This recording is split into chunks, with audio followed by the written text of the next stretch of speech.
Bonjour ou bonsoir à toutes et à toutes. Aujourd'hui, j'ai décidé de répondre à une question qui m'a été posée, à savoir est-ce que le trouble borderline peut s'atténuer avec les années et sans suivi thérapeutique.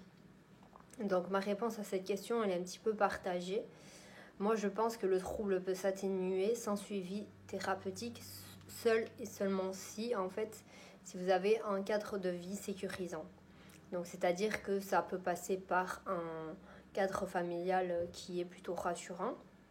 Dans ce cas-là, vous allez être épaulé par vos proches, donc vous aurez peut-être moins de raisons d'angoisser au niveau de l'abandon, au niveau des conduites dangereuses. Et c'est aussi le cas si vous avez une relation amoureuse stable. Pourquoi ? Parce que les enjeux affectifs ici sont beaucoup présents pour le trouble borderline. C'est-à-dire que si vous pouvez compter sur un partenaire qui est stable au niveau de ce sentiment, qui vous accepte tel que vous êtes et avec qui vous allez pouvoir construire une relation sérieuse, parce que la personne en face aura justement les compétences nécessaires pour vous rassurer, de moyens et de sorte justement à ce que la relation soit saine et équilibrée. Effectivement, il peut y avoir une amélioration au niveau du trouble borderline, parce que le principal symptôme en fait ici, c'est l'abandon et le rejet.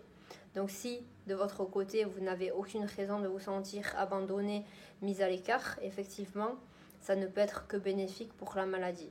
Donc c'est pour ça que je préconise de s'entourer de bonnes personnes, des personnes saines et équilibrées qui pourront faire un petit peu abstraction de votre trouble-là et qui vous accepteront tel que vous êtes, même si c'est difficile à trouver de nos jours, une personne qui va comprendre un petit peu ce trouble-là, parce que souvent les personnes vont avoir peur. Ils ne vont pas forcément vouloir s'engager avec une personnalité borderline. Mais il y a des personnes justement qui sont empathiques et qui font preuve de beaucoup de compassion et qui pourront effectivement vous mettre en sécurité. Et la sécurité, c'est ce dont un borderline a le plus besoin en fait. Et il y a des fois aussi où le suivi thérapeutique est quand même indispensable. Parce que effectivement, c'est bien d'avoir autour de soi des proches, des amis, parce que aussi l'amitié c'est très important, parce que l'amitié c'est aussi une présence, c'est le fait de pouvoir passer du temps avec des personnes qui vous sont chères, qui ne sont pas là pour vous juger, qui peuvent être là aussi pour vous raisonner. L'amitié c'est très important, il faut aussi savoir s'entourer de bonnes personnes, que ce soit au niveau affectif qu'amical, de toute façon. Et je disais que c'est bien aussi d'avoir, comme la personne me l'a dit, d'avoir des relations qui sont plutôt saines et équilibrées, mais c'est bien aussi de pouvoir en parler à une personne qui est extérieure à tout ça, c'est-à-dire parler de ses souffrances à quelqu'un qui justement ne vous connaît pas, comme un psychiatre ou un psychologue. Dans ce cas-là, la personne, vous aurez un avis extérieur justement à ce que vous vivez. Alors que si, par exemple, vous en parlez à vos proches, bien qu'ils peuvent être vraiment une béquille, vous allez avoir un avis, mais du coup, ça ne sera pas le même avis. Parce que l'avis d'un thérapeute, en fait, va avoir une approche beaucoup plus globale que vous, ce que vous pourrez dire à vos proches. Donc pour moi, c'est bien dans les deux cas. Et si vous êtes un borderline léger, c'est-à-dire que si vous arrivez à gérer vos angoisses un petit peu sans forcément passer par la case consultation, effectivement, là, il n'y aura pas nécessairement besoin de consulter. Maintenant, si vous êtes un borderline qui est pris à des angoisses quand même assez quotidiennes, tous les jours où vous vous sentez angoissé, où vous nécessitez peut-être d'avoir un traitement, effectivement, là, c'est bien de consulter aussi, parce que l'approche thérapeutique, en fait, peut être que bénéfique. Il y a des borderlines qui s'en sortent très bien, justement, sans suivi psychologique, parce qu'ils ont justement ce cadre-là de vie sain.